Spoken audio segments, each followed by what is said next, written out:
Ce n'est pas l'évaluation de l'état de siège, c'est une table ronde en rapport avec l'état de siège, c'est-à-dire le message que nous avons amené ici, c'est le message de la population de l'Itouré, parce que je suis élu de l'Itouré.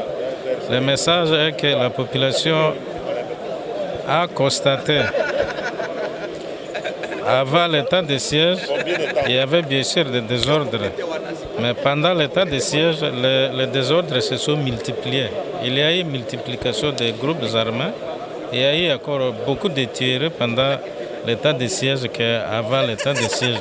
C'est comme ça que tout le monde croyait qu'en instaurant l'état de siège, la paix allait revenir automatiquement, ou soit dans un bref délai. Mais maintenant, là, on constate que la paix ne revient pas et que les désordres continuent à se perpétrer et il y a encore augmentation du nombre de groupes armés. C'est pour cette raison-là que la population nous charge de dire aux autorités qui doivent prendre la décision de lever tout simplement l'état de siège pour que l'administration revienne aux civils, donc le retour à l'ordre constitutionnel. À la place de l'état de siège, c'est-à-dire comme le cas de l'Itouré, il y avait un gouvernement provincial. Alors ce gouvernement provincial-là avait été démis de ses fonctions par l'Assemblée provinciale avec une motion de défiance. Donc la Constitution prévoit que quand le gouvernement tombe, c'est le vice-gouverneur qui assume l'intérim avec les ministres qui sont là-bas. Soit si le vice-gouverneur n'est pas empêché, c'est le ministre précédent qui prend la commande il expédie les affaires courantes jusqu'à l'organisation des élections du gouverneur et du vice-gouverneur. C'est ce que nous voulons qu'on puisse rétablir. Asante sana kwa maulizo yako. Mawazo yetu atake Baili iko mawazo ya population yetu banya balitutuma huko. Wao wa population wanatuambia mukaenda kuingia kwa ile table ronde. Susi yabo ya kwanza iko mulombe batoshe ile table ronde barudishe administration kwa mkono ya civil. C'est-à-dire gouverneur akuwe civil na badjoint yake na ba ministre. Et puis ba militaire, ba soldat bafanye kazi yabo yenye constitution inabaletea kudefendre inji na ba population yote. C'est-à-dire il faut barudie ku ordre constitutionnel yenye banasemaka ku français que namuna gouverneur balamutoshaka vice-gouverneur arudie a continuer na kazi yake na pamoja na ba ministre yake au jusqu'à siku nye bataorganize election ya gouverneur, njo gouverneur ya sasa ataingia. Njo vile banatuambia tuseme huko. Iko message nye si peke tunasha tayarisha, tuko na communique moja hivi kujina Kukis atasoma et puis iko position ya bato yote ya Ituri. Oui, d'abord, ce n'est pas une table ronde pour l'évaluation de l'état des sièges, mais ce sont des travaux qui vont nous permettre de savoir l'avenir de l'état des sièges. Parce que ici, nous allons discuter sur trois probabilités. D'abord, il sera question de la levée de l'état des sièges, soit du maintien de l'état des sièges. Une troisième probabilité, c'est la requalification de l'état des sièges. Donc, on s'attend à ces trois probabilités. Mais la position de la population, c'est ce que nous, élus du peuple, nous soutenons. La position de la population, c'est la levée pure et simple de l'état des sièges. Peut-être on peut discuter sur les mesures après l'état des sièges. Quelles seront les autorités? de l'état de siège. Les autorités militaires, est-ce qu'il faut les remplacer par les autorités civiles, donc des choses pareilles? Et c'est ce qui est inévitable. Nous pensons que après l'état de siège, quand il y aura levé, ce sont les autorités civiles qui vont administrer les deux provinces. Oui, on envisage le renforcement de l'armée. Vous savez qu'on donne en même temps à l'armée l'administration, en même temps les opérations. L'armée a tendance d'oublier les opérations et se focaliser sur l'administration. C'est pour cette raison que nous, au Nord Kivu, nous les élus, moi parce que je suis élu du territoire de Lubero, nous pensons que si on pouvait lever l'état de siège, on décharge les militaires de l'administration et on renforce les opérations. Donc c'est ça notre point de vue. Ile tunataka kufanya hapo Kinshasa ndani ya hii kikao kiitwacho table ronde ni mambo matatu. Tutazungumzia juu ya kumaliza etat de siège ama juu ya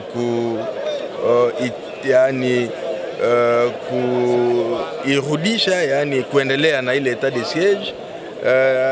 Ya tatu tutazungumzia juu ya kuirequalifier, yani kuimaintenir mais kuitenga upya, yani ile mambo matatu ndio tutazungumzia. Alors yale ambayo raia ambao walituchagua sisi wanabunge ni kwamba inaomba hiyo etat de siège inaisha, warudishie utawala wa administration, yani wa province, wairudishie wa raia na waache maaskari wapigane vita. Unajua etat de siège inapatia utawala wa province, yani administration ya province inaipatia maaskari, na pia wale maaskari ndio wanahusika na vita. Yani inawezekana hao maaskari ambao wanahusika na vita wasahau kuhusika na vita, wategemee hiyo utawala wa province. Ndio maana sisi tunasema inaomba tunapumzikisha hao maaskari ili wajikosantre, yani wapiganishe sana hiyo ukosefu wa usalama, yani wagomboe nchi yetu ambayo imevamiwa na magaidi. Yani ile ndio sisi, yani population ya Nord Kivu inapenda, hata population ya Ituri inapenda etat de siège waimalize, wapatie utawala wa province, yani hawa wa autorité civile na maaskari wahusike na vita. Mais je pense que le contexte dans lequel, si vous voulez, ces travaux sont en train de se dérouler, c'est un contexte particulier, comme vous le savez. D'abord, nous sommes dans un contexte électoral, c'est-à-dire si on s'en tient au calendrier de la CENI, dans 3 mois, on aura des élections. Le deuxième aspect, c'est que nous sommes sous une menace par rapport, si vous voulez, à l'intégrité du territoire, notamment au niveau des provinces concernées par l'état de siège. Et comme le chef de l'État l'a dit, je pense que l'option qui va prévaloir, c'est l'option qui va de plus maintenir la stabilité, mais aussi la sécurité de nos provinces. Je pense que c'est vrai, on peut tout dire par rapport à l'état de siège, mais néanmoins, il faut s'en tenir qu'il y a eu quand même aussi des évolutions. Parce que quand vous prenez par exemple l'aspect lié par exemple au trafic des minéraux, avec l'événement de l'état de siège, il y a eu coupure des trafics illicites de minerais entre le Congo et le Rwanda. Mais également, aussi comme vous le savez, si avec un gouverneur militaire, la situation reste toujours préoccupante. Qu'adviendra-t-il avec une gouvernance pour les civils? Je pense qu'il en va de soi qu'il faut peut-être renforcer avec des moyens la gouvernance exceptionnelle qui est là, parce que je pense dans 3 mois, si réellement les gens voudraient, si vous voulez, qu'on puisse lever l'état de siège, je ne pense pas que dans 3 mois, celui qui sera là va faire des choses beaucoup plus exceptionnelles. Et je pense qu'il faudra plus renforcer avec des moyens l'état de siège, renforcer avec une équipe militaire solide pour que nous puissions aller aux élections et que, si vous voulez, après, l'équipe qui sera élue va continuer avec un régime qui soit démocratique. Je ne pense pas que ça soit levé parce que quand vous évaluez par exemple la gouvernance d'avant l'état de siège, personne ne peut nous dire que c'était aussi trop parfait. C'est vrai, avec l'état de siège, il y a des forces et des faiblesses et c'est pour cela qu'on est ici pour évaluer. Mais je crois que les préoccupations politiques pour les politiques, c'est de voir comment avoir un contrôle sur les ressources de la province afin d'aller aux élections avec des moyens. Mais je ne pense pas que ce soit une stratégie pour voir comment rétablir la paix et la sécurité. Or, nous voulons avoir la stabilité, la paix et la sécurité et je ne pense pas que cela passe par la levée de l'état de siège. Plutôt, si nous voulons si vous voulez stabiliser, il faut voir comment renforcer l'action militaire, voir comment Masisi et Rutshuru sera libéré. Je crois que ça serait ça la préoccupation. Mais dire qu'il faut lever, c'est vrai. Les combats pour les politiques, c'est de voir comment avoir un contrôle sur la caisse des provinces. Est-ce que aussi avec la levée de l'état de siège, cela veut dire que Bunagana sera récupéré? Et je pense que ce n'est pas là le débat. Le débat, c'est de voir quelles sont les actions qu'il faut renforcer pour récupérer Bunagana, pour récupérer Rutshuru, pour récupérer Masisi. Je crois que c'est ça la préoccupation. Mais dire que le simple fait qu'on lève l'état de siège, il y aura la paix, je ne pense pas. Oui, c'est vrai, nous déplorons, si vous voulez, les tueries. Même une personne tuée, c'est déjà trop. Mais néanmoins, je pense qu'il faut faire la part des choses. De quelle manière, avant l'état de siège, l'intensité de la sécurité était, et pendant l'état de siège, de quelle manière ou de quel format l'insécurité a pris l'autre format. Et l'autre aspect maintenant, c'est de voir qu'est-ce qui est constaté comme faiblesse au niveau de l'état de siège pour qu'on puisse renforcer cet état de siège et voir une fois pour toutes comment pacifier, si vous voulez, la province. Et donc, c'est vrai, nous déplorons. On ne dit pas que l'état de siège a réussi à 100% et non plus on ne doit pas dire que le fait qu'on va lever l'état de siège, automatiquement nous aurons la sécurité. Et donc, le débat ne doit pas être par rapport à qui va contrôler la province. Parce que c'est de cela qu'on semble entrer dedans. Mais dans 3 mois, pourquoi les gens doivent s'agiter pour dire voilà, il faut lever, il faut lever? Si nous aurons des élections, je crois que les populations vont devoir, si vous voulez, donner l'option et donner la gouvernance de manière démocratique à qui des doigts. Et je pense que les préoccupations de la population sont fondamentales. C'est pourquoi nous sommes ici, pour relever les forces et les faiblesses. Et en vertu de cette analyse des forces et des faiblesses, les autorités vont tirer toutes les conséquences pour voir quelle sera la mesure qui va sécuriser la population. Mais que les autorités ne puissent pas, parce que par exemple, nous avons appris, il y a des autorités, des ministres qui ont déjà annoncé qu'avec cette table ronde, ça sera la fin de l'état de siège. Et c'est ce qui crée des agitations. Nous venons pour évaluer, mais il y a certaines autorités qui ont dit que nous venons pour lever. Et je pense qu'il faut que les choses soient bien précisées. Est-ce que nous sommes venus pour évaluer? Si c'est pour évaluer, nous allons soulever les forces et les faiblesses et nous allons donner des recommandations qui aux autorités de prendre la mesure la plus responsable qui va devoir instaurer la paix et la sécurité.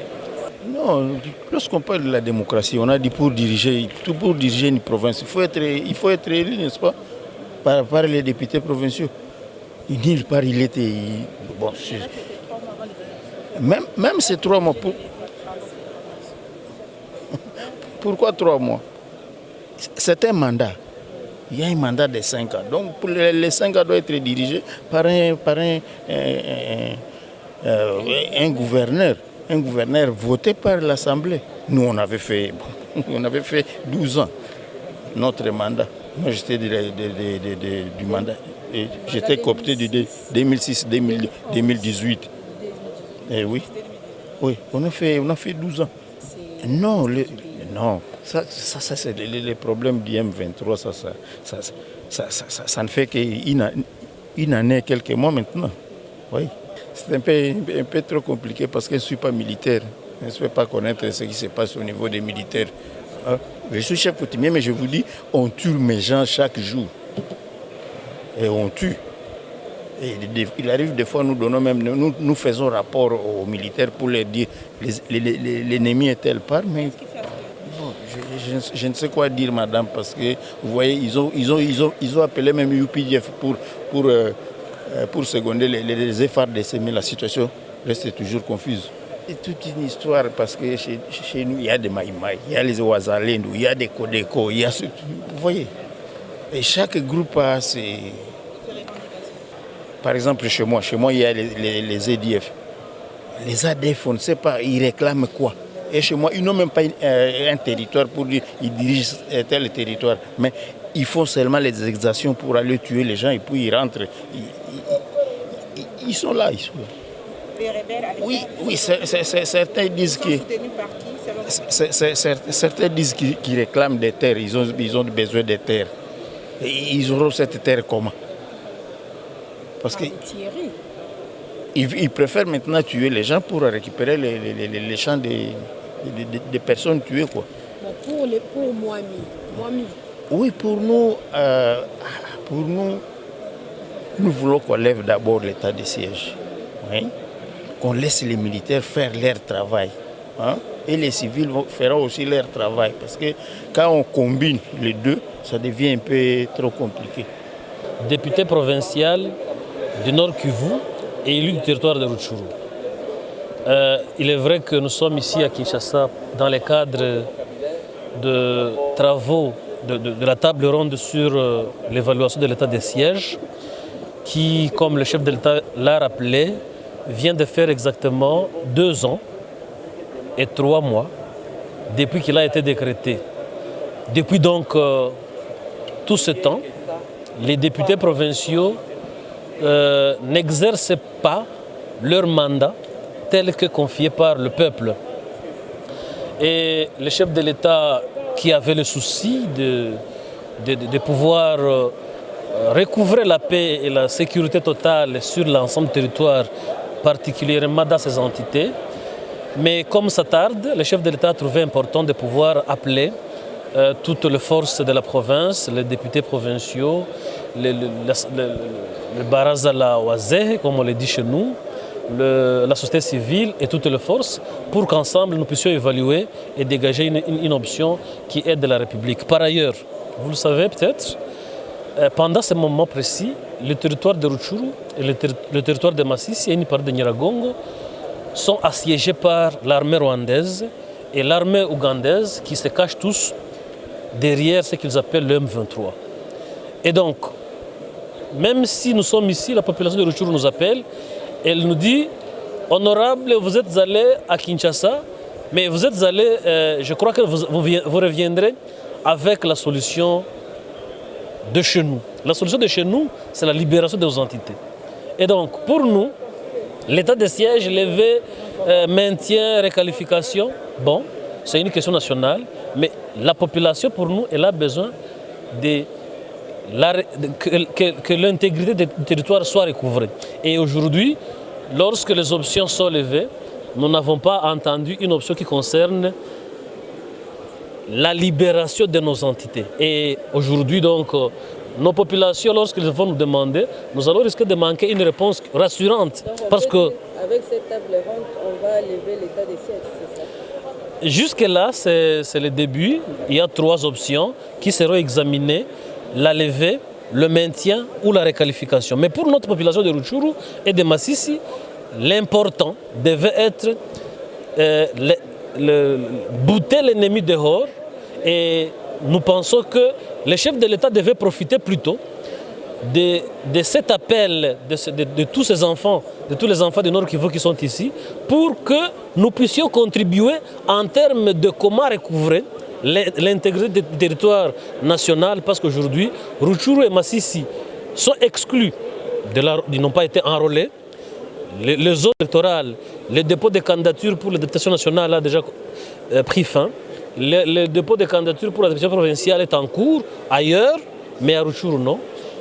Les enfants de Rutshuru viennent de faire 2 années blanches sans étudier. Et bientôt, le mois de septembre, le mois prochain donc, on va commencer une 3e année scolaire. Et jusqu'ici, les enfants de Rutshuru semblent être ignorés.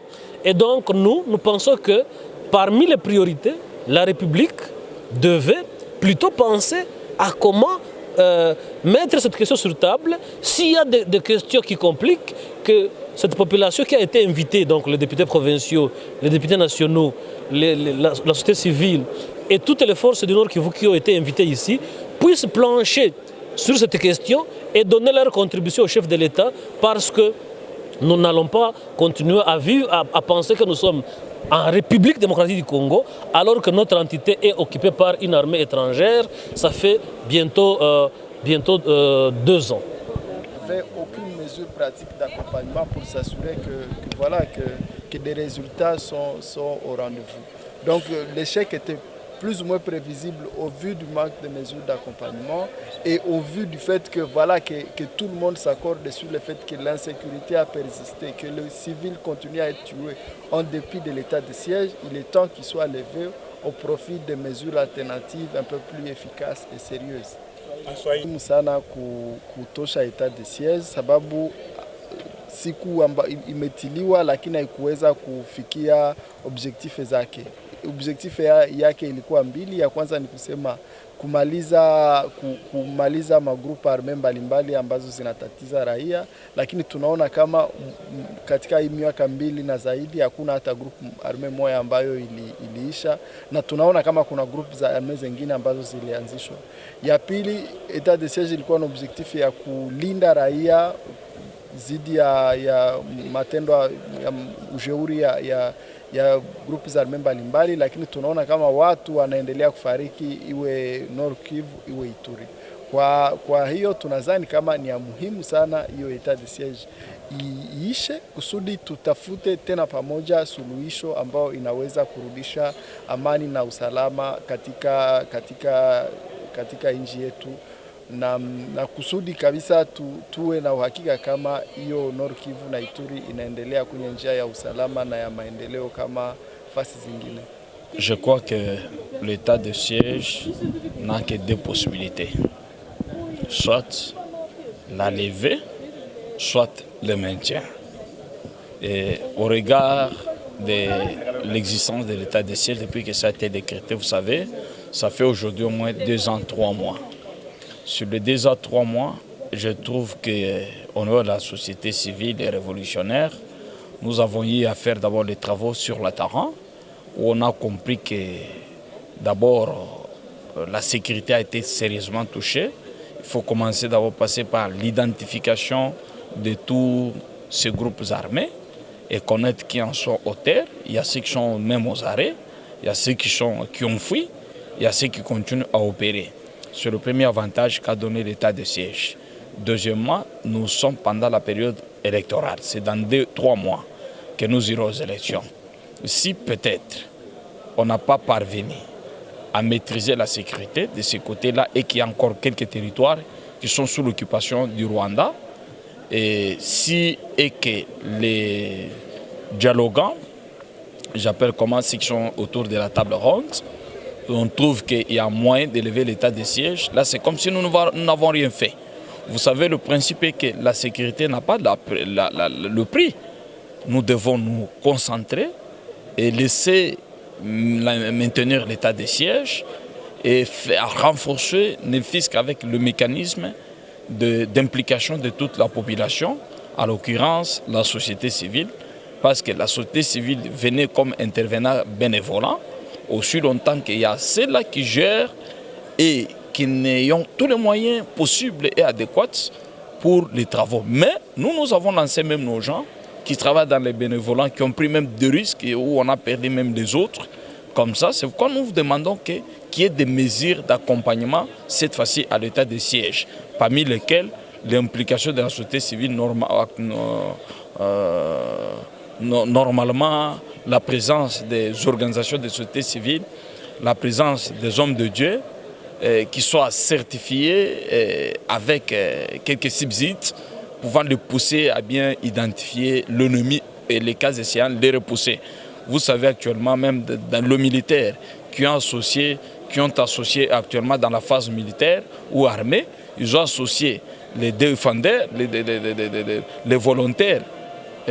Pourquoi pas faire une deuxième bande des autodéfenseurs accompagnés avec qui sont les membres de la société civile. Ça, c'est un. De deux, il y a l'implication aussi de la jeunesse. Nous avons aujourd'hui dans nos pays l'Institut des jeunes. Est-ce que ces jeunes-là, si on parvenait dans des mesures d'accompagnement de l'état de siège, intégrer certaines structures correctes de la jeunesse qui vont bénéficier de l'appui gouvernemental, je crois que l'ennemi ne fera même pas encore un mois et nous allons faire dans 2 semaines, on va récupérer même certains territoires et villages occupés. Voilà. Je crois que nous sommes imprégnés chaque jour et à tout moment à l'état de siège. Le président public ne cesse pas le gouvernement que nous finançons. Nous croyons et nous sommes sur le terrain, on sait qu'ils ont des financements. Mais c'est dans ces financements-là que nous voulons qu'il y ait une rubrique pour pouvoir réserver le membre des sociétés civiles et toute personne, surtout les jeunes et les chefs traditionnels, les hommes de Dieu qui contribuent à l'état de siège. Il faut qu'il y ait l'autoprise en charge et la prise en charge aussi gouvernementale pour pouvoir accélérer. Peut-être, si on vient, ce n'est que des provinces. On vient, Nord qui vont prendre que 50 personnes. Sud qui font intègre 50 personnes. Ituri, on prend 50 personnes. Ou 100. Vous verrez que l'état de siège, la guerre ne va pas traîner là. Et le mieux à faire, c'est quoi? L'administration devait d'abord rester sous la main de militaires pour qu'on puisse découvrir beaucoup de vérités. Jusqu'à présent, il y a encore beaucoup de situations très ambiguës au niveau de l'Est. Merci. On avait adopté l'état de siège pour l'Ituri et le Nord Kivu afin de stopper, de cesser, qu'il n'y ait pas la guerre, de cesser les tueries et les insécurités grandissantes dans ces 2 provinces. C'était ça d'abord. Mais d'aider aussi de faire restaurer l'autorité de l'État partout. Mais si nous voyons pour le moment avec les résultats actuels, nous pensons que la population souffre du jour au jour. Il y a des tueries, des massacres. Pas plus que 2 jours passés ici, il y a eu des tueries encore, des massacres. Et comme si ça ne suffisait pas, il y a encore ces groupes armés étrangers, les ADF NALO, qui maltraitent la population à ce niveau-là, en Ituri. Donc la population ne voit pas l'intérêt de l'état de siège. Si seulement c'est l'objectif de cesser les tueries, la guerre, qui est la sécurité dans notre province.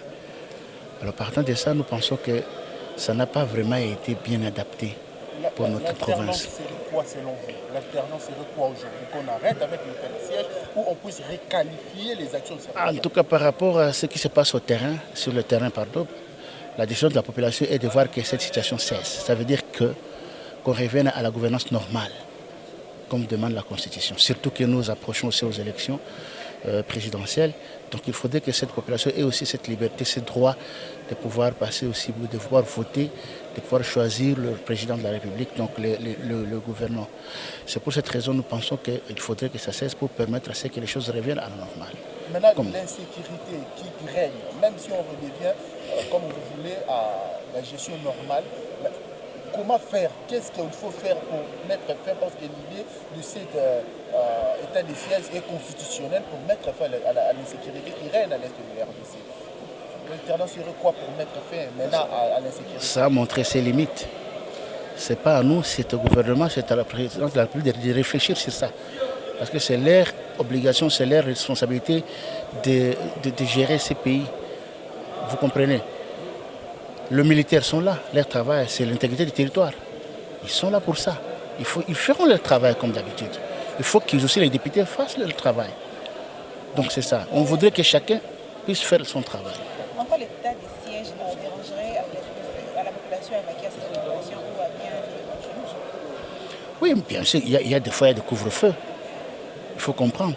en plus de l'insécurité, des tueries et puis encore de couvre-feu, je pense que en tout cas ça ne fait qu'aggraver la situation sur le terrain.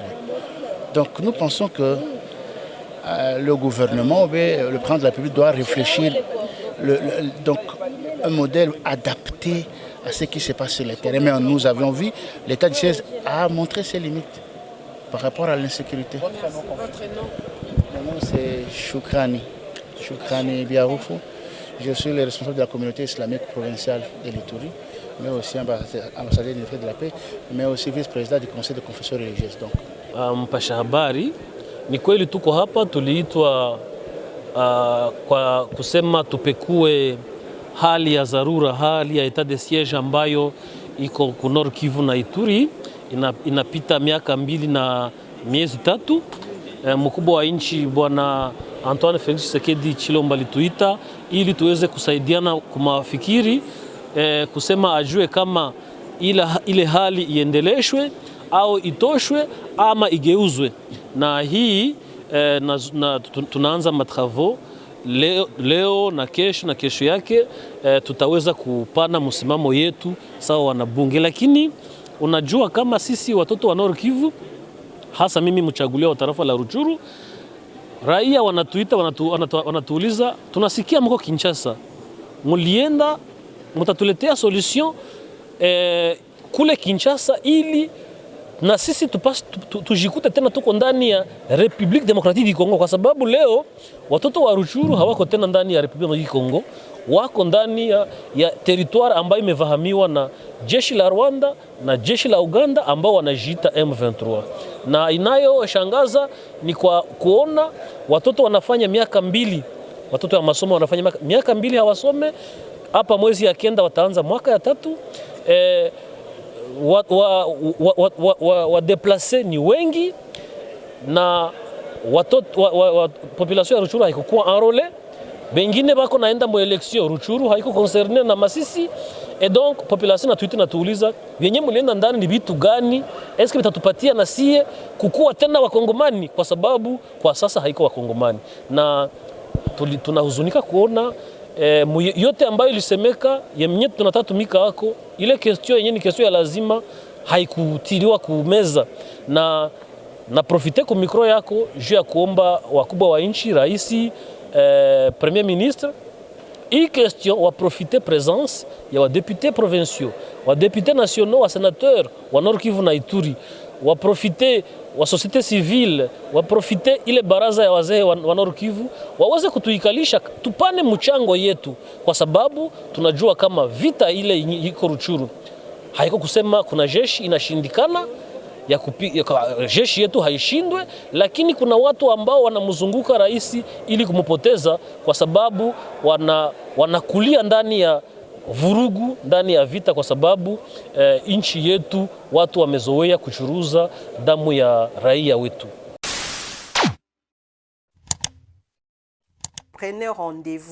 Prenez rendez-vous chaque jour de 12h à 13h30. Africa Cool Télévision, nous serons en direct. Donc, on traiter le sujet d'actualité et puis, donc, on a téléphone ouvert pour que vous ça, point de vue, on appelle les béliers bandeko ba diaspora. Tous besoin de participer à l'émission. Bandeko à l'intérieur, il y a bamboka. Vous avez besoin de participer. En tout cas, notre autorité morale, actuellement, sont déjà matos. Nous sommes déjà prêts. Nous sommes vraiment prêts pour que Tobanda Kosolo Lana Bino en direct. Africa Cool, et après cool, Africa Cool, après cool, le quoi cool matopi. Après toujours,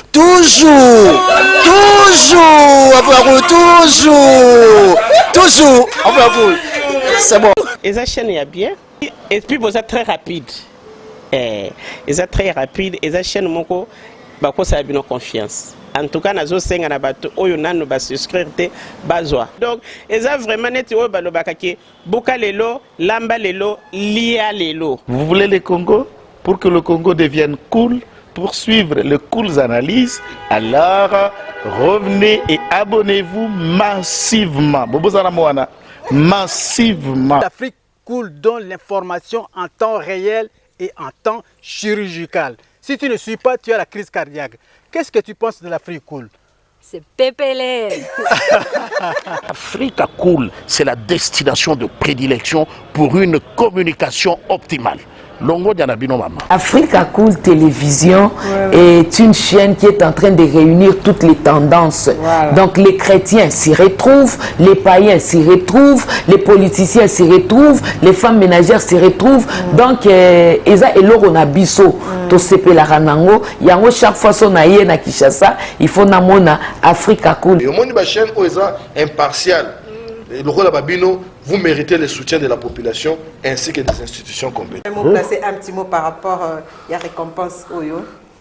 Je félicite très sincèrement Africa Cool. Voilà. Je n'avais pas opéré le mauvais choix. Voilà. J'avais recommandé, je me rappelle que je disais que c'était une destination de prédilection pour une communication optimale d'excellence. Voilà. Nazanga Mogote Tala, YouTube Yemoko à reconnaître que Naponaki Mabete.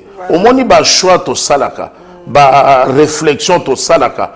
Tu as abonné à Africa Cool.